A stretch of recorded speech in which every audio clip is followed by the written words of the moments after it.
పెళ్లి చూపుల్లో సిద్ధాంత్ అన్న మాటలకు పెద్ది అయితే ఇంట్లో నుండి బయటికి వెళ్ళిపోయాడు. అసలు ఏం జరిగింది? పెద్ది ఇంట్లో నుంచి ఎందుకు వెళ్ళిపోయాడు? తన మనసులో ఆలోచనలు ఏంటో తెలుసుకోవాలనుకుంటే ఈ రోజు రివ్యూ పూర్తిగా చూడండి. సాయంత్రం 10 గంటలకు వచ్చే సీరియల్ నేను మధ్యాహ్నమే అప్లోడ్ చేసేస్తాను. అస్సలు మిస్ అవ్వకుండా ఈ రోజు స్టోరీ ఏం జరిగిందో చూసేద్దాం, వచ్చేయండి. ఇంటికి వచ్చిన పెళ్లి వాళ్ళకి తన కొడుకులను పరిచయం చేస్తాడు నారాయణ. ఇక్కడే పెళ్లి కూతురు తండ్రి ఒక డైలాగ్ కొడతాడు, గ్యాప్ లేకుండా కన్నట్టున్నాడు అని. కానీ చిన్నగా సైలెంట్ గా కొడతాడులేండి, వీళ్ళకి వినిపించదు. ఇల్లుని చూసి పెళ్లి కూతురు తండ్రి అయితే ఏంటిది ఇలా ఉంది, వర్షం వస్తే మిమ్మల్ని పడవేసుకుని రావాలా చూడడానికి అని కమెంట్ చేస్తాడు. దానికి నారాయణ కూడా గట్టిగానే సమాధానం చెప్తాడు, ఇది బ్రిటిష్ కాలం వాటి ఇల్లు, మీకేం పర్వాలేదులే, మీరేమీ అవరని. కానీ పక్క నుంచి పాపం మన మహాలక్ష్మి ఆ భగవంతుని ప్రార్థిస్తూ ఉంటుంది, పెచ్చిలవి ఊడి వీళ్ళు తల మీద పడకుండా ఉండాలి అని. మహాలక్ష్మి అంటుంది అమ్మాయిని అబ్బాయిని మాట్లాడుకొని ఇద్దామని. దానికి మన హీరో పెళ్లి కూతురు తండ్రి అయితే ఎలా అంటాడు, దానికంటే ముందు అదేనండి మా సిద్ధాంతి గారు మాట్లాడతారు అని చెప్తాడు. సిద్ధాంతి గారు చాలా ఫేమస్. ఇంటిని చూసి ఇంటి వాస్తుని చూసి అన్ని విషయాలు చెప్పేస్తాడు. అలాగే మనిషి జాతకాన్ని చూసి కూడా మరిన్ని విషయాలు చెప్తాడు అని ఆ సిద్ధాంతి గురించి చెప్తాడు. తర్వాత మన పెళ్లి కూతురు తండ్రి అయితే ఇలా అడుగుతాడు, ఇంటి పరిస్థితి ఎలా ఉంది సిద్ధాంతి గారు అని. రేపో మాపో మొసలాడి ఊరి ఆగిపోయేలా ఉంది ఈ ఇంటి పరిస్థితి అని చెప్తాడు సిద్ధాంతి. మాటలకి మన ఇంట్లో వాళ్ళందరూ షాక్ అవుతారు. ఇంకా కొంచెం కోపం కూడా వస్తుంది వాళ్ళకి. ఇంటి వాస్తు సరిగా లేదని ఇక వాస్తుని ఎక్స్ప్లెయిన్ చేస్తూ చాలానే మాట్లాంటాడు బృందావనాన్ని. ఇక్కడే మన మహాలక్ష్మి తెలివిగా మాట్లాడుతుంది, దాందేముందులండి, పెళ్ళయిందంటే మీరు ఇంటికి వద్దురు గాని అప్పుడు ఎక్కడేం పెట్టాలో అవన్నీ వాస్తు మార్చుకుందామని చెప్తుంది. దాంతో ఇక సిద్ధాంతి సరే అయితే అబ్బాయి జాతకం తీసుకురండి అని చెప్తాడు. తరువాత హీరోయిన్ అయితే పెద్ద జాతకం పేపర్లు తీసుకొచ్చి సిద్ధాంతి గారికి ఇస్తుంది.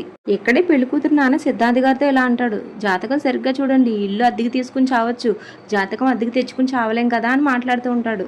మాటలకు మళ్ళీ కోపం వచ్చేస్తుంది చక్రి వాళ్ళకి. ఇక మన హీరో గారికి కోపం వచ్చేస్తుంది కదా, ఇలా అంటాడు, ముందు మీ అమ్మాయి జాతకం తర్వాత మా అబ్బాయి జాతకం కలిసిన తర్వాత అని అప్పుడు ఏమైనా అనిచెద్దరు కానీ ఇప్పుడు అలాంటివి ఏమీ అని చావకండి అని మన హీరో కూడా కౌంటర్ ఇచ్చేస్తాడు పెళ్లి కూతురు తండ్రికి. ఇక ఇప్పుడే సిద్ధాంత్ అయితే పెద్ద పెద్ద బాంబులు పేలుస్తాడు, ఇంట్లో ఉండే మగాళ్ళకి పెళ్లి పెటాకులు అయి చావవు అని. ఆ మాటకి ఇంట్లో వాళ్ళందరూ చాలా ఆశ్చర్యపోతారు. పెళ్ళైనా సరే పెళ్ళ ఉండదు, ఒకవేళ ఉన్నా కలిసి కాపురం చేయదు అని చెప్పేస్తాడు. ఇక ఈ మాటలకు పెద్ద అయితే చాలా షాక్ అవుతాడు. ఇంట్లో ప్రతి ఒక్కరు ఆశ్చర్యపోతారు. ఈ మాధవ ఈ ఇంట్లో ఉన్నంత కాలం ఇతనికే కాదు ఈ ఇంట్లో ఎవ్వరికి పెళ్లిళ్ళు కావు అని చెప్పేస్తాడు. ఇక ఇంట్లో వాళ్ళందరికీ కోపం వస్తుంది చూడండి. వాళ్ళ కళ్ళు ఎర్రగా అయిపోయి మన సిద్ధాంత వైపు చాలా కోపంగా చూస్తారు. ఇతని జాతకం ఇతని మీదే కాదు ఇంట్లో వాళ్ళ మీద కూడా చాలా గట్టిగానే ప్రభావం చూపిస్తుంది అని అంటాడు. దానికి చక్రి చాలా కోపంగా, మీకు ఈ కళ్ళు కనిపిస్తున్నాయా, నాకు పెళ్ళైంది, నా భార్య కూడా నా పక్కనే ఉంది కదా అంటాడు. దానికి సిద్ధాంతి కూడా గట్టిగా అంటాడు, ఇప్పుడుంది తర్వాత ఉంటుందని నమ్మకం ఏముంది అని. మే ఎప్పటికీ నీతో ఉండడానికి ఈ ఇంటికి రాలేదు అని చెప్తాడు. ఆ మాట విని చాలా ఆశ్చర్యపోతారు. వీళ్ళందరూ ఒకరినొకరు చూసుకుంటారు. ఇక ఈ మాటలన్నీ విన్న తర్వాత పెళ్లి కూతురు తండ్రి పైకి లేచి, నాకు ఇల్లుని చూడగానే డౌట్ వచ్చింది, అష్టదరిద్రాలన్నీ ఈ కొంపలోనే ఉన్నాయని అని ఇంక మొదలు పెట్టేస్తాడు. తర్వాత వాళ్ళు చాలానే మాటలు అనేస్తారు మన పెద్ద వాళ్ళ నాన్నని, అదేనండి నారాయణ్ని. ఇక అన్ని మాటలన్నీ అనేసి అక్కడి నుంచి వెళ్ళిపోతారు. నారాయణ కూడా ఏమీ తగ్గకుండా, మీలాంటి మూర్ఖులున్న ఇంటికి నా కొడుకుని సంబంధానికి పిలవడం నాదే తప్పు, మీరు వెళ్ళండి, మీకన్నా రాజాలాంటి సంబంధం తెచ్చి నా కొడుకు చేస్తాను అని సవాల్ చేస్తాడు. తర్వాత చక్రి అయితే సిద్ధాంతిని తిడతాడు, ఇన్ని చాదస్తాలు ఇన్ని మూఢనమ్మకాలు ఉన్న వాళ్ళని ఎలా తీసుకొచ్చావయ్యా నువ్వు ఇక్కడికి అని. దానికి ఒకరు కూడా ఇలా అంటాడు, ఆ సిద్ధాంతి గారు చెప్పారంటే దాంట్లో ఏదో ఆలోచించవలసిన విషయమే ఉంది, దాని గురించి మీరు ఒకసారి ఆలోచించండి అని చెప్తాడు. ఇక అక్కడి నుంచి వెళ్ళిపోతాడు. మన పెద్ది అయితే మాత్రం ఏమీ మాట్లాడకుండా అలా నిలబడి ఉండిపోతాడు. మన మహాలక్ష్మి అయితే ఇలా అంటుంది, వాళ్ళు మన ఇంటికి వస్తాము అంటే ఏదో వాళ్ళ ఆచారం అనుకున్నానే తప్ప ఇలా వాస్తులు వంకలు పెడతారని అనుకోలేదు పెద్ది అని చెప్తుంది. దానికి పెద్ది కూడా ఇలా అంటాడు, వాళ్ళు మన ఇంటికి వచ్చినా మనం వాళ్ళ ఇంటికి వచ్చినా వాళ్ళు నా జాతకంలో ఉన్నదే కదమ్మా చెప్పారు అని. ఇక్కడే మనం ఒక విషయం అర్థం చేసుకోవాలి, పెద్దికి వాళ్ళ చెప్పింది ఇక సిద్ధాంతి మాట్లాడింది బాగా ఎక్కేసింది. ఆ మాటలను పెద్ది కూడా నిజమని గట్టిగా నమ్ముతున్నాడు.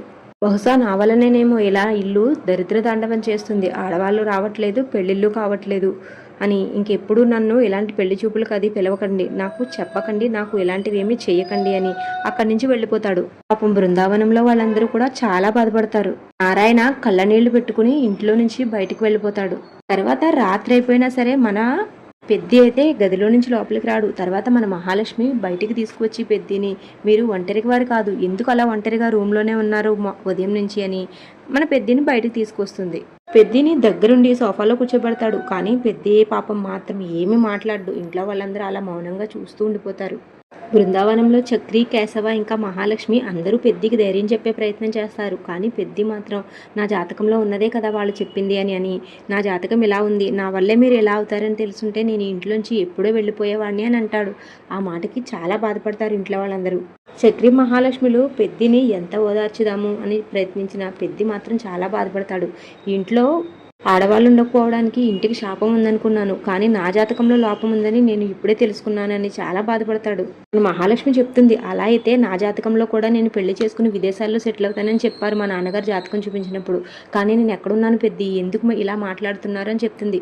అయినా ఇంట్లో నేను ఉన్నాను కదా అంటుంది. దానికి పెద్ది ఇలా అనేస్తాడు, తప్పుగా అనుకోకమ్మా, నువ్వు ఇంట్లో తామరాకు మీద నీటి బిందువులా ఉన్నావా, చక్రి భార్యలా ఉన్నావా అని అడుగుతాడు. కేశవ చెప్తాడు, ఇంకా వదిలే అన్నయ్య ఎక్కడితో ఈ విషయాన్ని అని. దానికి మాధవ అయితే అసలు ఒప్పుకోడు. ఎందుకు వదిలేయలరా, నా పుట్టుక వ్యర్థమైన అర్థమైంది, వల్లే ఇంటికి పరిస్థితి అని తెలిసింది అని చెప్పి తనను తానే అసహించుకుని అక్కడి నుంచి వెళ్ళిపోతాడు పెద్ది.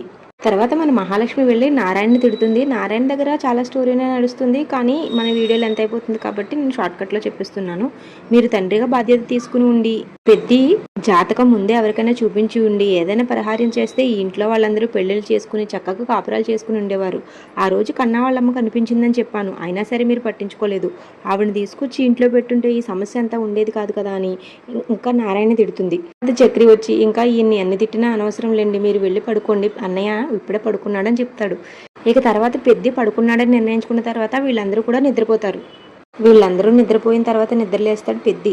పెద్ది లేచిన తర్వాత సిద్ధాంత్ అన్న మాటలన్నీ గుర్తు చేసుకుంటాడు. ఇక ఒకటి నిర్ణయానికి వస్తాడు, వీళ్ళ జీవితాలు బాగుండాలంటే నేను ఈ ఇంట్లో ఉండకూడదు అనుకుంటాడు. తర్వాత రోజు తెల్లారిపోతుంది. తర్వాత రోజు ఉదయం లేచి పెద్ది ఇంట్లో లేదని గమనిస్తారు వీళ్ళందరూ. కేశవ పెద్దికి ఫోన్ చేస్తాడు, కానీ పెద్ది ఫోన్ స్విచ్ ఆఫ్ వస్తుంది. తర్వాత కన్నా లోపలికి వెళ్ళి చూసేసరికి పెద్ది ఫోను దాని కింద ఒక లెటర్ రాసి పెట్టి పెద్ది ఫోన్ అక్కడే వదిలేసి వెళ్ళిపోతాడు. పాపం ఆ లెటర్ చూసిన కన్నా చాలా కంగారు పడతాడు. తర్వాత ఆ లెటర్ని తీసుకుని వెళ్ళి మహాలక్ష్మికి ఇస్తాడు కన్నా. నా వల్ల ఇంట్లో వాళ్ళందరికీ కష్టాలు రావడం నాకు ఇష్టం లేదు. మా ఇంటి మహాలక్ష్మి ఎప్పటికీ మా ఇంట్లోనే ఉండాలి. నా తమ్ముళ్ళందరికీ పెళ్ళిళ్ళవి, వాళ్ళందరూ సంతోషంగా ఉండాలి. ఇవన్నీ జరగాలి అంటే నేను ఇంట్లోంచి వెళ్ళిపోవాలి. కాబట్టి నేను ఇంట్లోంచి వెళ్ళిపోతున్నాను, నన్ను దయచేసి ఎక్కడ వెతకద్దు అని లెటర్ రాసి పెట్టి పెద్ది ఇంట్లో నుంచి వెళ్ళిపోతాడు. ఆ లెటర్ని చూసిన పాపం మన మహాలక్ష్మి, చక్రి వాళ్ళైతే చాలా బాధపడతారు. పాపం వీళ్ళందరికీ ఏం చేయాలో అర్థం కాదు, కానీ అయినా సరే ఆ పరిస్థితి నుంచి తేరుకుని నలుగురు నాలుగు వైపులా వెళ్తారు పెద్దిని వెతకడానికి. తర్వాత ఇంట్లో వాళ్ళందరూ తలో పక్క వెతుకుతారు, కానీ పాపం ఎంత వెతికినా మన పెద్ది అయితే కనపడడు. ఇక అలా ఈ రోజు ఎపిసోడ్ అయిపోతుంది. రేపటి ఎపిసోడ్లో మన పెద్ది కోసం కంప్లైంట్ ఇవ్వడానికి పోలీస్ స్టేషన్కి వెళ్తారు మహాలక్ష్మి ఇంకా చక్రి.